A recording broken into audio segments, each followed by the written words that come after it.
Lorraine of District 32 with Derek Ford of Fordsure Insurance, looks after all our insurance. We're laughing because we're having so much fun laughing at the weirdest and wackiest insurance claims out there. We've had some crackers so far. This one is more of a real life scary one. Derek, tell us your next absolutely. wacky insurance claim. This is to all you accountants and people who have a background in finance. You just got to be really careful. For those that don't, listen to your accountant, listen to your financial planner, and then sue the arse off them.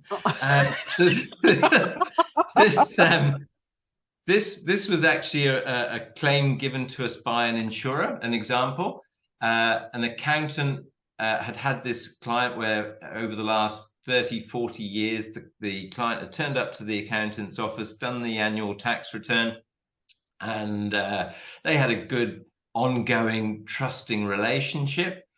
And the client turns around to the accountant at the end of 1 year's tax presentation and says, "Oh, by the way, mate, what do you invest in?"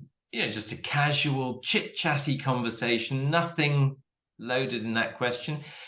If somebody and this was a public event? Was this a public event? No, it was in the office. But I mean, it was here. This is why you're here. You're doing your tax return. That's finished. See you next year. And it was sort of, I think the way it was explained was they were sort of, the meeting had finished. They were walking out of the office, and it was just general. How's your wife? Yeah, really well. How's this? And the client turns around to the accountant and says, "Just out of interest, what do you invest in?" Who hasn't asked that sort of question of somebody that they've known for a few years? So the accountant says, "Oh, I've got some shares in XYZ and some other bits and bobs in this company and whatnot," and explain just on a really general basis. And anyway, the client of the accountant then goes out and then spends his money on those items, and share price drops, and the insurer gets a notification that the accountant is being sued for providing financial advice.